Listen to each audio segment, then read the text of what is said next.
ஆனால் இன்றைக்கு நம்முடைய நிலைமையை யோசித்து பாருங்கள். எத்தனை பேர் குர்ஆன் ஓதுகிறோம்? எத்தனை பேருக்கு குர்ஆன் ஓத தெரியும்? எத்தனை பேர் தஜ்வீத் முறைப்படி குர்ஆன் ஓதுவார்? நமக்கு குர்ஆன் ஓதுவதற்கு நேரம் இல்லை. எல்லோருமே மிக ஈஸியாக சிம்பிளாக சொல்லக்கூடிய பதில் என்ன?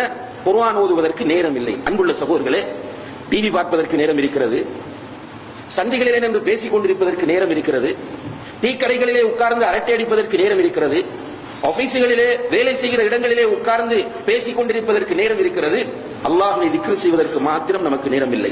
இன்னா லில்லாஹி வ இன்னா இலைஹி ராஜிஊன். நாம் என்ன நினைத்துக் கொண்டிருக்கிறோம்? இந்த குர்ஆன் நம்முடைய நாவுகளால் ஓதப்பட வேண்டிய ஒரு அற்புதமான வேத நூலாக இருக்கிறது. அல்லாஹ் சொல்கிறான், ஒரே அத்தியாயத்தில் 4 தடவைகள் சொல்கிறான், வலகத் யஸ்ஸர்னல் குர்ஆன லிஸ்ஸிக்ர். குர்ஆனை திக்ர் செய்வதற்கு இலகுவாக ஆக்கி இருக்கிறோம். திக்ர் என்ற அந்த வார்த்தைக்கு பல அர்த்தங்கள் சொல்கிறார்கள். அதிலே ஒன்று ஓதுவதற்கு இலகுவாக்கி இருக்கிறோம்.